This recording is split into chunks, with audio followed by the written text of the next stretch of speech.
Dan sebagian orang fobia dengan pembahasan bid'ah.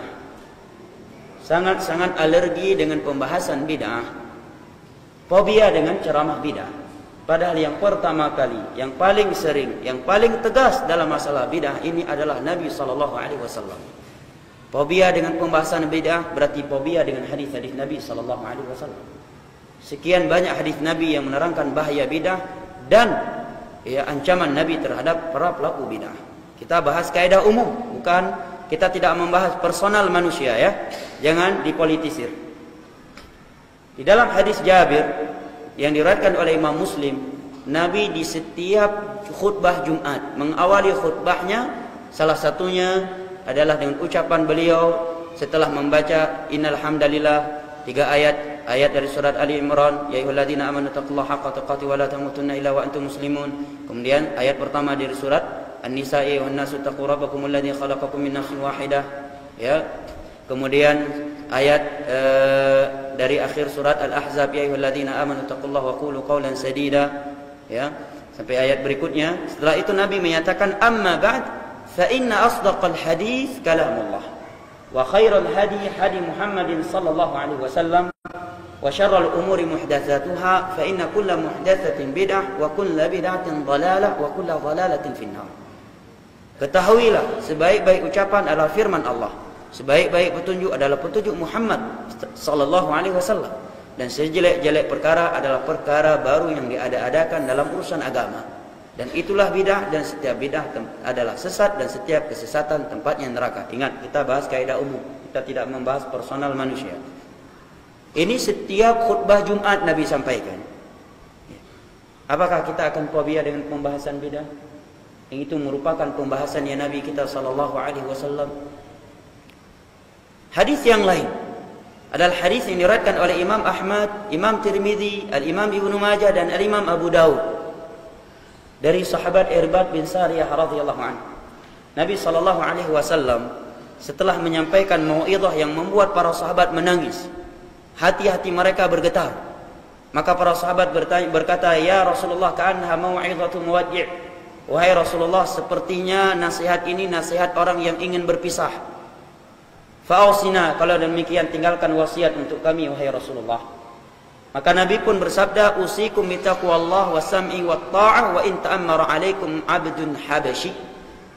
Aku wasiatkan kalian agar senantiasa takut bertakwa kepada Allah, agar senantiasa taat mendengar kepada pemimpin penguasa kalian sekalipun dia seorang budak Ethiopia.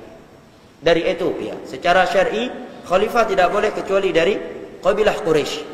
Tetapi andai kata terjadi seorang khalifah dari selain Quraisy dan dia seorang budak dari Ethiopia, pada budak nggak boleh menjadi khalifah. Andai kata terjadi, taat dan dengar kepadanya demi menjaga persatuan, kedamaian, ketentraman, dan agar tidak terjadi pertumpahan darah di tengah-tengah kaum muslimin. Ya, apalagi kalau dia bukan seorang budak sahaya. Kemudian setelah itu Nabi menyatakan, fa innahu man ya'ish minkum ba'di fasayara ikhtilafan katsira. Karena barang siapa yang hidup panjang setelahku, maka dia akan melihat perpecahan yang cukup panjang dari umat ini. Fa'alaikum bisunnati, maka hendaknya kalian, ini wasiat Nabi ketika kita melihat umat Islam telah berpecah belah. Fa'alaikum bisunnati, hendaknya kalian berpegang teguh dengan sunnahku. Jalan yang telah beliau tempuh, yang telah beliau tinggalkan dalam urusan agama untuk kita, baik dalam urusan akidah, ibadah ataukah akhlak. Maka ini pesannya Nabi. Kalau ada yang menyatakan ini baik, itu tidak baik, kita tanyakan apakah ada hadis Nabi yang menerangkan Nabi melakukannya, atau ucapan beliau, atau petunjuk para sahabat Nabi. Kalau tidak, saya tidak mau melakukannya, karena pesan Nabi ketika umat Islam telah berpecah belah agar mengikuti sunnah beliau. Dan saya yakin bahwa sunnah beliau itulah yang terbaik daripada sunnah selain beliau. Ini wasiatnya Nabi, bukan bentuk kekakuan dalam beragama. Baik, Anda menyatakan ini baik ibadah ini, tujuan kita memuliakan Nabi. Baik, Nabi melakukannya enggak? Nabi menyuruh kita tidak? Menganjurkan tidak? Para sahabat melakukannya tidak? Kalau tidak, saya ingat pesan Nabi, kalau umat Islam berpecah belah, agar saya berpegang teguh dengan sunnah beliau. Nah, jelas bagi kita sunnah beliau tidak ada acara ini. Silakan Anda melakukannya kalau saya ingat pesan Nabi ini. Kemudian Nabi berpesan wa sunnatil khulafa'ir rasyidin al-mahdiyyin addu 'alaiha bin nawajid. Dan hendaknya kalian berpegang teguh dengan sunnah khulafa'ir rasyidin. Khulafa'ir rasyidin adalah Abu Bakar, Umar, Utsman dan Ali. Karena Nabi telah menyatakan khilafah setelah beliau itu 30 tahun umurnya. Maka para ulama menghitung dari mulai Abu Bakar 2 tahun, Umar, Utsman, Ali, ya itu semuanya 30 tahun. Sehingga tidak benar kalau ada yang menyatakan bahwa yang dimaksud dengan khulafa ar-rasyidun itu tidak pasti Abu Bakar, Umar, Utsman dan Ali, tetapi itu prediksi ulama. Ini kekeliruan yang amat fatal. Jelas ya? Ini membuka ruang buat kaum Syiah untuk menyatakan bahwa yang paling berhak menjadi khalifah adalah Ahlul Bait. Jelas ya?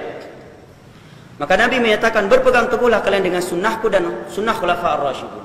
Kenapa Nabi khususkan sunnah khulafa ar-rasyidun? Karena mereka adalah orang yang paling tegar, yang paling istiqamah, ya, yang paling kokoh di dalam memegang sunnahnya Nabi SAW. Kata para ulama, bukan berarti mereka punya sunnah sendiri yang menyelisih sunnahnya Nabi SAW. Setelah itu Nabi menyatakan wa iyyakum wa muhdatsatil umur. Dan hati-hatilah kalian terhadap perkara-perkara baru dalam urusan agama yang tidak ada di masa beliau. Fa inna kulla muhdatsatin bid'ah, karena setiap perkara baru yang diada-adakan dalam urusan agama itulah yang namanya bid'ah. Dan setiap bid'ah adalah sesat dan setiap kesesatan tempatnya dalam neraka. Setelah ini apakah kita masih fobia dengan pembahasan bid'ah? Nabi yang berbicara tentang bid'ah. Andai kata Nabi tidak berbicara tentang bid'ah, tidak boleh kita berbicara tentang bid'ah. Andai kata Nabi tidak menerangkan bahayanya bid'ah, maka kita tidak boleh menerangkannya. Tetapi karena Nabi yang menjelaskannya, maka kewajiban kita adalah menyampaikan hadis beliau. Adapun hukum manusia itu antara mereka dengan Allah. Syurga milik Allah, neraka milik Allah.